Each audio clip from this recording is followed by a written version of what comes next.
Hello dear students. तो आज हम बात करेंगे introduction of exercise 2.3 chapter number 2 relations and functions class 11th NCERT maths. तो आज का हमारा टॉपिक है फंक्शन। तो देखते हैं सबसे पहले फंक्शन की डेफिनेशन को। A relation F from set A to set B is called function if every element of set A has one and only one image in set B. Okay, कोई relation F कब function कहलाएगा? जब every elements of set A. Okay, sentence को ध्यान से पढ़ना है। If every elements of set A has one and only one image in set B. यदि सेट ए के सभी एलिमेंट्स का सेट बी में सिर्फ और सिर्फ एक ही इमेज हो तो उस रिलेशन को हम क्या कह देंगे? फंक्शन। ओके, तो एग्जाम्पल की हेल्प से समझते हैं इसको।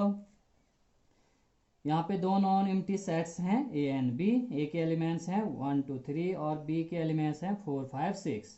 तो ए का बी में कुछ रिलेशन यहाँ पे दिया गया है, दो रिलेशन मैंने यहाँ पे लिखा है। तो देखते हैं कि ये रिलेशन फंक्शन है या नहीं है।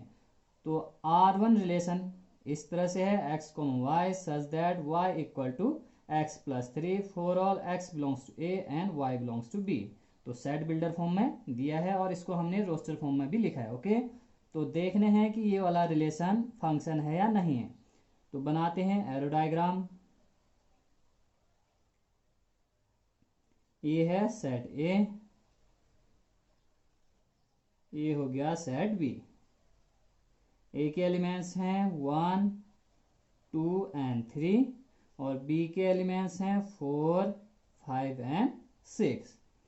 तो 1 का पेयर बना है 4 से, तो हम इस तरह से एरो खींचेंगे। 1 का पेयर 4 से, 2 का पेयर 5 से, ओके, 3 का पेयर 6 से। तो इस तरह से हम एरो डायग्राम बना सकते हैं। पेयर यहाँ पे पहले से दी हुई है, 1 का पेयर 4 से, 2 का 5 से, 3 का 6 से। तो हमने एरो डायग्राम बना दिया है। तो डेफिनेशन क्या कह रहा है? Every elements of set A has one and only one image in set B. तो सेट ए के सभी एलिमेंट्स का, ओके, सेट ए के सभी एलिमेंट्स का सेट बी में सिर्फ और सिर्फ एक इमेज होना चाहिए। तो 1 का सिर्फ एक ही इमेज है, इनको इमेज कहते हैं। ये मैंने आपको पहले भी बताया था, इनको इमेज कहेंगे। 1 का सिर्फ एक इमेज है 4, 2 का भी सिर्फ एक ही इमेज है 5, 3 का भी सिर्फ एक ही इमेज है 6। तो इस रिलेशन को हम फंक्शन कह सकते हैं। Okay, this is function. R1 को हम फंक्शन कहेंगे। और रिलेशन है सेट ए का सेट बी में, तो हम यहाँ पे लिखेंगे इस R1 को, यहाँ पे रिलेशन था R such that A to B. Relation था सेट ए का सेट बी में, तो हम लिखेंगे एफ सच दैट, ये रिलेशन क्या है? फंक्शन है। तो इसे हम लिख सकते हैं F such that A to B. Okay, ये रिलेशन एक फंक्शन है सेट ए का सेट बी में। फंक्शन को हम डिनोट करते हैं, function is denoted by F such that A to B. Okay, function को इस तरह से हम डिनोट कर सकते हैं। तो ये R1 क्या था? एक फंक्शन था। अब R2 को देखते हैं, रिलेशन 2 ये फंक्शन है या नहीं है। तो R2 इस तरह से दिए है सेट बिल्डर फॉर्म में, इसको हमने रोस्टर फॉर्म में भी लिख दिया है। सेट ए का बी में बहुत से रिलेशन हो सकते हैं। कितने रिलेशन होंगे सेट ए का बी में? 2 की power p into Q. P कहने का मतलब number of elements in set A. Set A में कितने एलिमेंट्स हैं? 2 की पावर p क्यू। ये फॉर्मूला हम पढ़ चुके हैं। तो p means number of elements in set A. तो सेट ए में कितने एलिमेंट्स हैं? 3 into Q. Q means number of elements in set B. कितने एलिमेंट्स हैं? 3। ओके, तो टोटल कितने रिलेशन होंगे? 2 की पावर 9। इतने रिलेशन होंगे 2 की पावर 9। यहाँ पर मैंने सिर्फ दो ही रिलेशन लिखा है सेट ए का सेट बी से। ओके, तो बहुत सारे रिलेशन हो सकते हैं सेट ए का सेट बी से, मैंने सिर्फ दो ही रिलेशन यहाँ पे लिखा है। तो दूसरे रिलेशन में भी कुछ ऑर्डर पेयर दी हुई हैं, इसको भी हम एरो डायग्राम की हेल्प से समझेंगे। ये हो गया सेट ए, ये है सेट बी। ओके, ए के एलिमेंट्स हैं 1 2 एंड 3 और सेट बी के एलिमेंट्स हैं 4 5 एंड 6। 1 का पेयर बना है 4 से, 1 का 5 से, 1 का 6 से। 1 का पेयर बी के सभी एलिमेंट से बना हुआ है, ओके। और 2 का पेयर भी बी के सभी एलिमेंट से बना है, तो 2 का 4 से पेयर बनाएंगे, 2 का 5 से और 2 का 6 से। इसी तरह 3 का भी पेयर बी के सभी एलिमेंट से बने हैं, 3,4, 3,5, 3,6, 3,4, 3 का 4 से पेयर, 3 का 5 से पेयर एंड 3 का 6 से पेयर।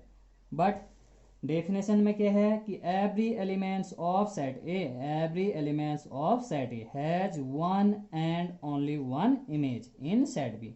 सेट ए के सभी एलिमेंट्स का, सेट ए के सभी एलिमेंट्स का सिर्फ और सिर्फ एक ही इमेज होना चाहिए सेट बी में। बट यहाँ पे देखना, ये 1 के कितने इमेज हैं सेट बी में? 1 का इमेज है 4, 1 का इमेज है 5, 1 का इमेज है 6, तो 1 के 3 इमेज हैं। इसी तरह 2 के भी कितने इमेज हैं? 2 का 4 से पेयर है, 2 का 5 से, 2 का 6 से। तो हम कह सकते हैं 4 is image of 2, 5 is image of 2, 6 is image of 2। इसी तरह से 3 के भी 3 इमेज हैं, 4, 5, 6, ये क्या है? 3 के इमेज। तो इस रिलेशन को, जो ये R2 रिलेशन है, इसे हम फंक्शन नहीं कहेंगे। क्यों नहीं कहेंगे? क्योंकि ए के एलिमेंट्स हैं उनका एक से ज़्यादा इमेज बन रहा है किसमें? सेट बी में। तो इस तरह के रिलेशन को हम फंक्शन नहीं कहेंगे। तो फंक्शन किसे कहेंगे?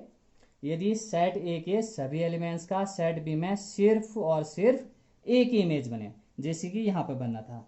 एक और रिलेशन लिख लेते हैं सेट ए का सेट बी में।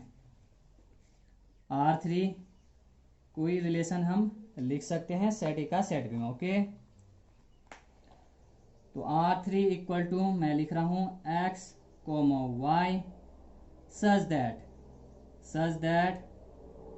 x plus y equal to, मैं एलिमेंट्स को देख के हम रिलेशन लिख सकते हैं, okay. x plus y equal to मैं लिख दे रहा हूं 6, ओके, क्योंकि 1 और 5 को ऐड करके 6 आ सकता है, 2 और 4 को भी ऐड करके 6 आ सकता है।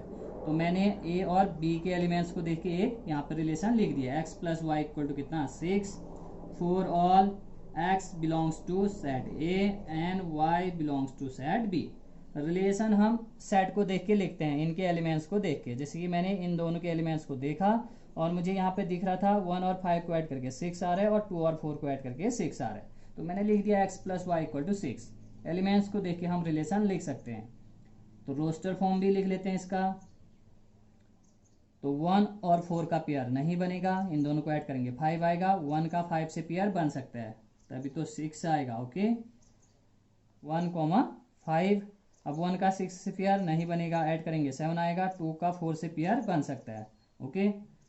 2, 4, 2 का 5 से पेयर नहीं बनेगा, ऐड करेंगे तो 7 आएगा, 2 का 6 से पेयर भी नहीं बनेगा। इसी तरह 3 का 4 से पेयर नहीं बनेगा, 3 का 5 से पेयर नहीं बनेगा, 3 का 6 से पेयर नहीं बनेगा। क्यों नहीं बनेगा? क्योंकि ऐड करेंगे तो 6 नहीं आने वाला है। तो हमारे पास दो ही ऑर्डर पेयर हैं, 2 और 4। देखते हैं इसका एरो डायग्राम। सेट ए के कौन कौन से एलिमेंट्स हैं? 1, 2 एंड 3, और सेट बी में एलिमेंट्स हैं 4, 5 एंड 6। तो लिख देंगे 4, 5 एंड 6। तो ऑर्डर पेयर किस तरह के हैं? 1 का 5 से पेयर है, या हम कह सकते हैं कि 1 की इमेज है 5 और 2 का पेयर है 4 से, 2 का पेयर है 4 से, ओके। अब 3 का तो कोई भी पेयर नहीं है, या हम कह सकते हैं कि 3 का इमेज है ही नहीं। बट डेफिनेशन में क्या था? Every elements of set A के सभी एलिमेंट्स का 1 एंड ओनली 1 इमेज, एक और सिर्फ एक ही इमेज होना चाहिए इन सेट बी में एक इमेज तो होना चाहिए सेट ए के सभी एलिमेंट्स का। बट यहाँ पे 3 का कोई भी इमेज नहीं है, तो इस रिलेशन को मैं फंक्शन नहीं कह सकता हूं, ओके। इसको मैं फंक्शन नहीं कहूंगा। इसी तरह एक और एरो डायग्राम में बना दे रहा हूं इसी एग्जांपल के लिए, आपको समझाने के लिए। 1, 2, 3, 4, 5, 6। यदि ऐसा हो, यहाँ पे सीधे सीधे इमेज बन रहे थे 1 का 4 से, 2 का 5 से, 3 का 6 से। यदि ऐसा हो, इस तरह से भी हो ये, तो सेट ए के सभी एलिमेंट्स का सेट बी के सभी एलिमेंट्स से क्या हो रहा है? सिर्फ एक ही इमेज बन रहा है, ओके। सेट ए के सभी एलिमेंट्स का सिर्फ और सिर्फ एक ही इमेज है, कहाँ पे, सेट बी में। तो इस तरह के रिलेशन को, ये एरो डायग्राम मैंने ऐसे एग्जांपल के लिए आपको बताया है। तो यदि कहीं पे इस तरह का डायग्राम हो, एरो डायग्राम हो, तो इसे हम क्या कहेंगे, फंक्शन कहेंगे। यदि ऐसा हो कहीं पे एक एलिमेंट्स मान लीजिए लिख लेते हैं कोई भी 7 7 8 9 10 11 12 13, ओके। सेट ए और सेट बी मैंने ऐसे लिख दिया है समझाने के लिए। यदि ऐसा हो, इसका पेयर इससे, इसका पेयर इससे हो, इसका पेयर इससे हो, और 10 का हो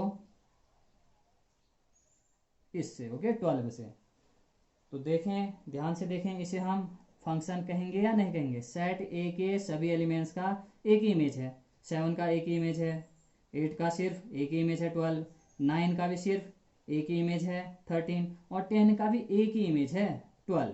तो इस तरह के रिलेशन को, ये एरो डायग्राम है, तो यदि कहीं पे इस तरह का एरो डायग्राम आपको दिखता है तो इसे भी हम फंक्शन कहेंगे। क्यों कहेंगे फंक्शन, क्योंकि ए के सभी एलिमेंट्स का, सेट ए के सभी एलिमेंट्स का सिर्फ और सिर्फ एक ही इमेज है, कहाँ पे, सेट बी में। यदि ऐसा हो, इसी में और कुछ नया कर लेते हैं, इस तरह का हो, अब इसे फंक्शन कहेंगे या नहीं कहेंगे, इसे फंक्शन नहीं कहेंगे। क्यों, क्योंकि सेट ए में जो 7 कोई एलिमेंट्स है, इसके 2 इमेज हैं, बट डेफिनेशन में क्या होता है, 1 and only 1 image in set B. Set A के सभी एलिमेंट्स का सेट बी में सिर्फ और सिर्फ एक ही इमेज होना चाहिए। यहाँ पे 7 के 2 इमेज हैं, 11 एंड 12। इस तरह से मैंने ये एरो डायग्राम बनाया है। तो अब इस वाले रिलेशन को हम फंक्शन नहीं कहेंगे, ओके। तो आप फंक्शन को समझ गए होंगे। फंक्शन की एक और डेफिनेशन है, उसको भी देख लेते हैं। आप इसको गौर से देखें, इस रिलेशन को। यहाँ पे सभी एलिमेंट्स के क्या थे, सिर्फ और सिर्फ एक ही इमेज। और आप ऑर्डर पेयर को भी देखिए, यहाँ पे ऑर्डर्ड पेयर के जितने भी ऑर्डर पेयर हैं, उनके फर्स्ट एलिमेंट के हैं डिफरेंट हैं। ऑर्डर्ड पेयर के फर्स्ट एलिमेंट डिफरेंट हैं, इस वजह से हमने क्या कह दिया, इस वाले रिलेशन को फंक्शन। ठीक, हमने तो समझा यहाँ पे इमेज से, सेट ए के सभी एलिमेंट्स का सिर्फ और सिर्फ सेट बी में एक ही इमेज था, इसलिए हमने इसे क्या कहा, फंक्शन। अब यहाँ पे भी आप देखें, ऑर्डर्ड पेयर के फर्स्ट एलिमेंट डिफरेंट है, बट यहाँ पे देखें ऑर्डर्ड पेयर के फर्स्ट एलिमेंट डिफरेंट नहीं है। 3 ऑर्डर पेयर ऐसे हैं जिनके फर्स्ट एलिमेंट सेम हैं, इसका मतलब 1 के 3 इमेज बन रहे होंगे। यहाँ पे भी देखना 3 ऐसे ऑर्डर्ड पेयर हैं जिनके फर्स्ट एलिमेंट सेम है, इसका मतलब 2 के 3 इमेज बन रहे हैं, 4 5 एंड 6, ओके, 2 के 3 इमेज बन रहे हैं। इसी तरह यहाँ पे भी 3 ऐसे ऑर्डर्ड पेयर हैं जिनके फर्स्ट एलिमेंट सेम है। तो यदि ऑर्डर्ड पेयर में फर्स्ट एलिमेंट यदि आपको सेम दिखता है तो उसे हम फंक्शन नहीं कहेंगे। यदि आपको ऑर्डर्ड पेयर में, यदि आपको किसी रिलेशन में ऑर्डर्ड पेयर के फर्स्ट एलिमेंट डिफरेंट दिखते हैं तो इस तरह के रिलेशन को हम क्या कहेंगे, फंक्शन। एक डेफिनेशन तो ये है, every elements of set A has 1 and only 1 image in set B. Set A के सभी एलिमेंट्स का सेट बी में सिर्फ और सिर्फ एक ही इमेज होना चाहिए। दूसरी डेफिनेशन हम यहाँ से दे सकते हैं, किसी रिलेशन को हम कब फंक्शन कहेंगे, जब सभी ऑर्डर्ड पेयर के फर्स्ट एलिमेंट अलग अलग हों, डिफरेंट डिफरेंट हों। यहाँ पे ऑर्डर्ड पेयर के सभी एलिमेंट्स, ओके, ऑर्डर्ड पेयर के फर्स्ट एलिमेंट्स, यहाँ पे ऑर्डर्ड पेयर के क्या हैं, फर्स्ट एलिमेंट डिफरेंट डिफरेंट हैं। यहाँ पे ऑर्डर पेयर के फर्स्ट एलिमेंट डिफरेंट डिफरेंट नहीं है, तो इसे हमने फंक्शन नहीं कहा। तो आप यहाँ से भी डेफिनेशन दे सकते हैं।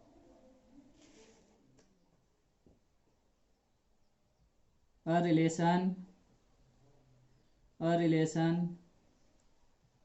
is called function. A relation is called function if every ordered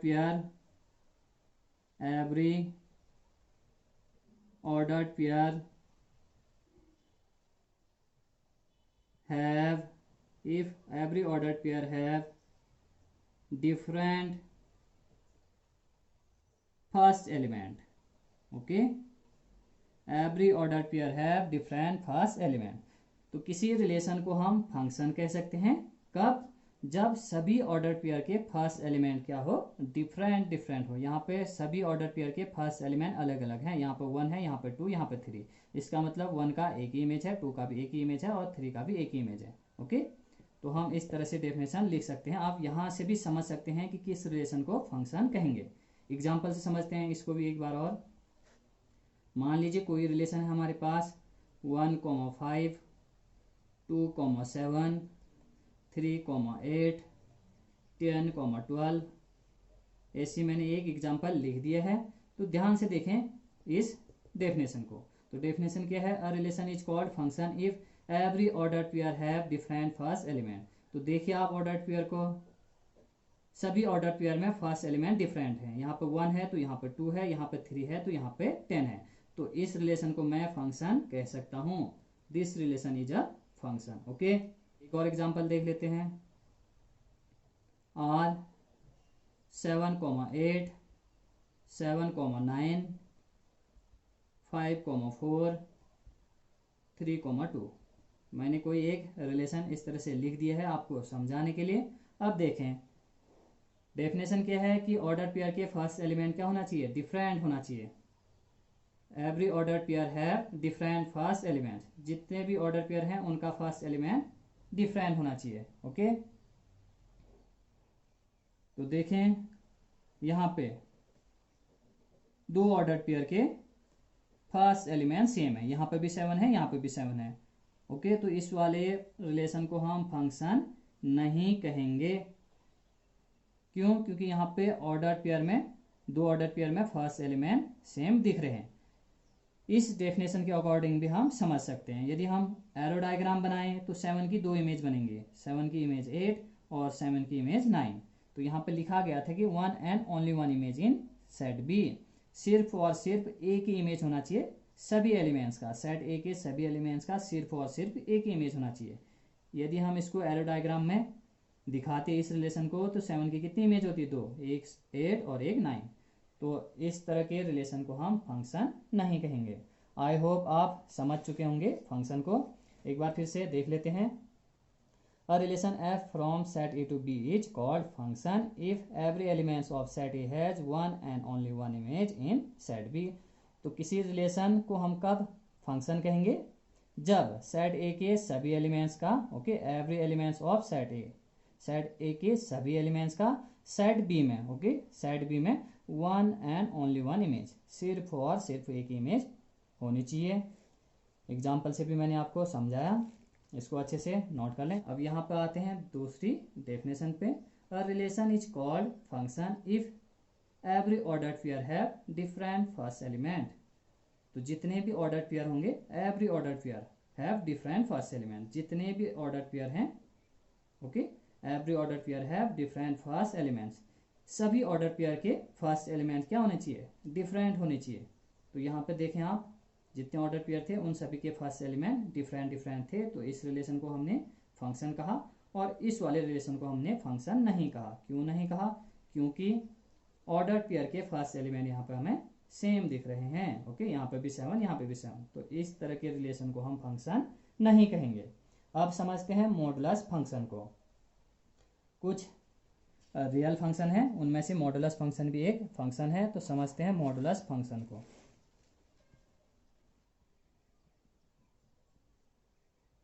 modulus function,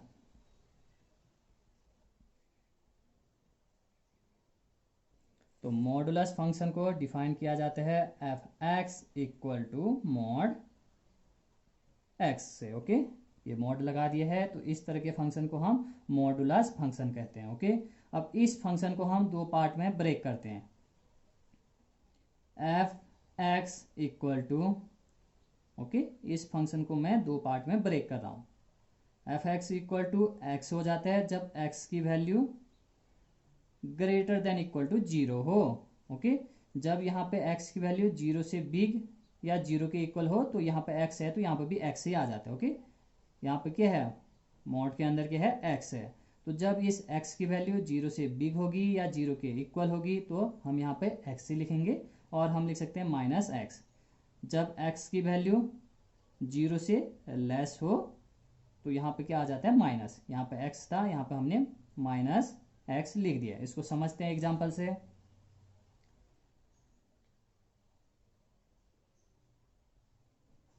जैसे है -4, मॉडुलस के अंदर है -4, तो हमने क्या कहा, जब x की वैल्यू 0 से क्या हो, जब x की वैल्यू 0 से लेस हो तो एक माइनस और आ जाएगा। यहाँ पे सिंपली क्या था, x था, तो हमने एक तो x लिखा जब x की वैल्यू क्या हो, 0 से बिग या 0 के इक्वल हो। और हमने ये कहा यहाँ पे दूसरी डेफिनेशन में, जब x की वैल्यू क्या हो, 0 से लेस हो, कहने का मतलब ऐसा माइनस वाला हो। ओके, 0 से लेस होने का मतलब x क्या हो, माइनस हो, तो एक माइनस और आ जाएगा। ओके, जैसे ये है -4 है, तो क्या करेंगे, एक माइनस पहले से लगा देंगे, और यहाँ पे x की जगह क्या है, -4 है, ये मोड x है, तो x की जगह अभी क्या है, -4 है, तो ऐसा कर देंगे।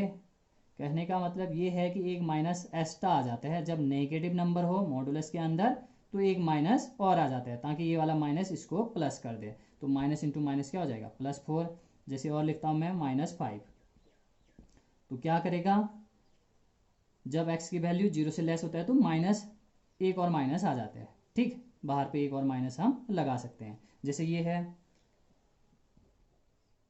x की वैल्यू नेगेटिव है, 0 से लेस है, तो एक माइनस पहले से आएगा। ओके, एक माइनस हम खुद लगाएंगे और इसको लिख देंगे -x। ओके, तो माइनस इंटू माइनस क्या हो जाएगा, प्लस हो जाएगा।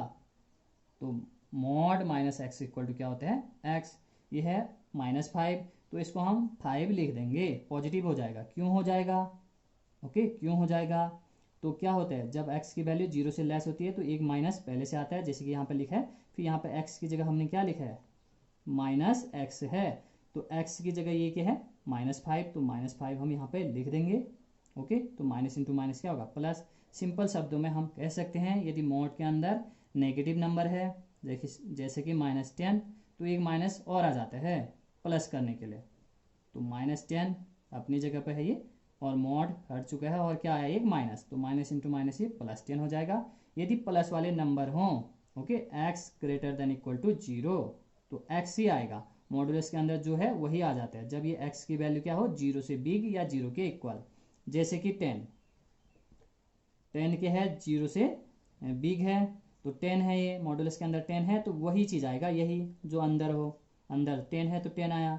20 लिख देता हूँ, अंदर क्या है, 20 है, 20 इज ग्रेटर देन 0, तो क्या है, 20 है तो 20 लिख देंगे। जैसे कि यहाँ पे x की वैल्यू जब 0 के इक्वल या 0 से बिग हो तो वही चीज़ आ जाता है, और जब x की वैल्यू ये क्या हो, नेगेटिव हो, तो एक नेगेटिव एक्स्ट्रा आ जाता है, कहा हमने, जैसे कि हमने यहाँ पे लगाया, और वही चीज़ लिख देंगे।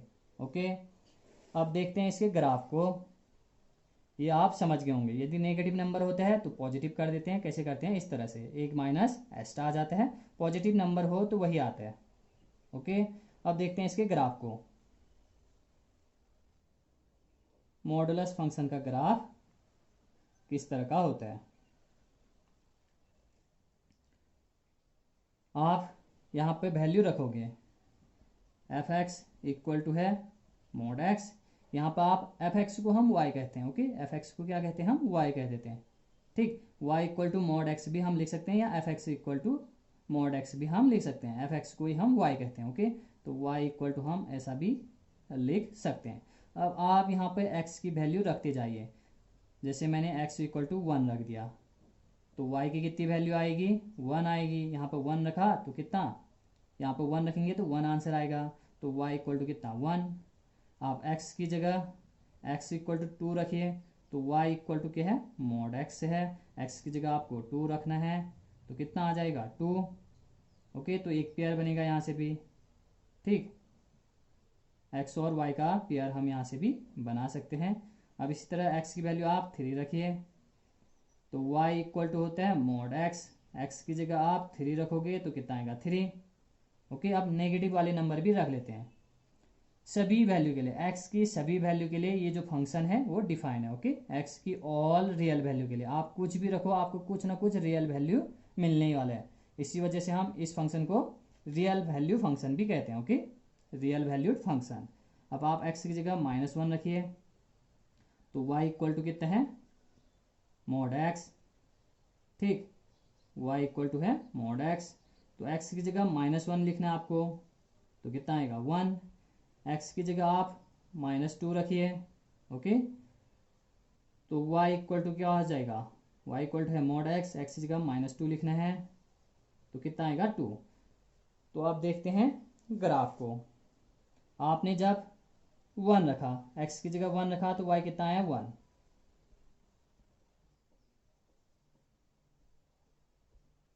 1 2 3 1 2 3 1 -1 -2 -3 -1 -2 -3 x x dash y y dash, okay. तो जब हम x इक्वल टू 1 रख रहे हैं तो y की कितनी वैल्यू आ रही है 1, तो 1, 1 एक पॉइंट ये हो गया। जब x इक्वल टू 2 कहा हमने तो y कितना आया 2, तो 2, 2। इसी तरह 3 रखते हैं तो कितना आता 3, ओके। ये हो गया। अब इनको ज्वाइन कर देते हैं, 0 रखते तो 0 आता, ठीक। x इक्वल टू यदि हम 0 रखते तो y की वैल्यू भी 0 आता। यहाँ पे यदि आप x की जगह 0 रखते तो 0 आता और y इक्वल टू 0 हो जाता, ठीक। अब हमने -1 रखा, x की वैल्यू -1, तो y की कितनी वैल्यू आई 1। तो -1 रखेंगे x की वैल्यू, तो y कितना आने वाला है 1। x की वैल्यू -2 रखते, यहाँ पर रखा भी था हमने, x इक्वल टू -2, तो y कितना आया 2 आया। -3 रखते तो कितना आता 3 आता, ठीक। इनको भी आप ज्वाइन कर दीजिए। तो इस तरह से हमें मिलता है मॉडुलस फंक्शन का ग्राफ।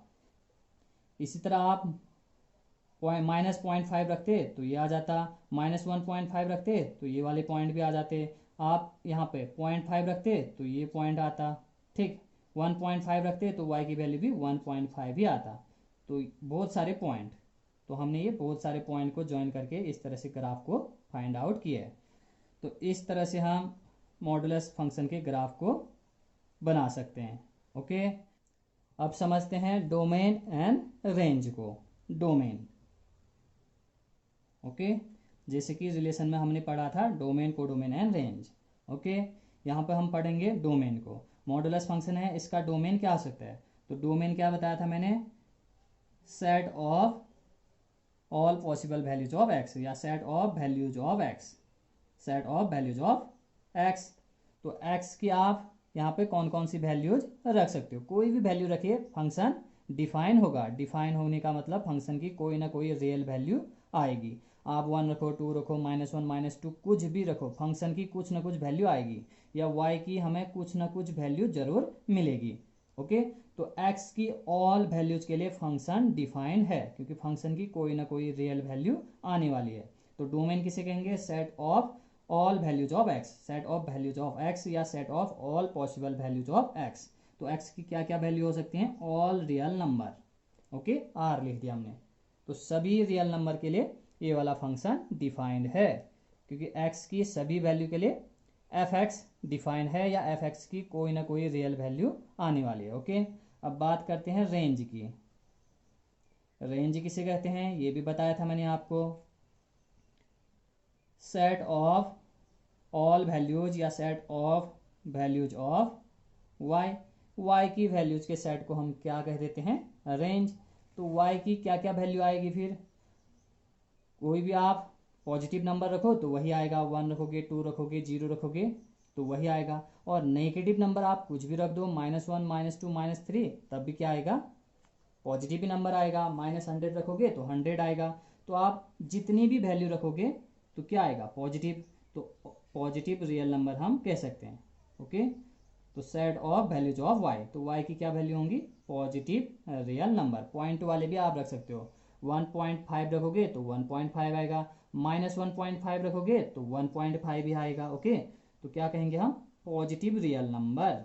रेंज क्या हो जाएगा, पॉजिटिव रियल नंबर, और डोमेन क्या होगा, रियल नंबर, क्योंकि हम x की कुछ भी वैल्यू रख सकते हैं, पॉजिटिव वाले, नेगेटिव वाले और 0 भी। और y की क्या क्या वैल्यू होंगे, भी पॉजिटिव वाले रियल नंबर, प्लस वाले भी रखें, माइनस वाले, कुछ भी नंबर यहाँ पर हम रखेंगे फंक्शन में तो हमेशा हमें पॉजिटिव नंबर ही मिलने वाला है। तो हमने क्या लिख दिया, पॉजिटिव रियल नंबर r+, या set of positive real number आप लिख सकते हैं, ओके। तो मिलते हैं नेक्स्ट वीडियो में, थैंक यू।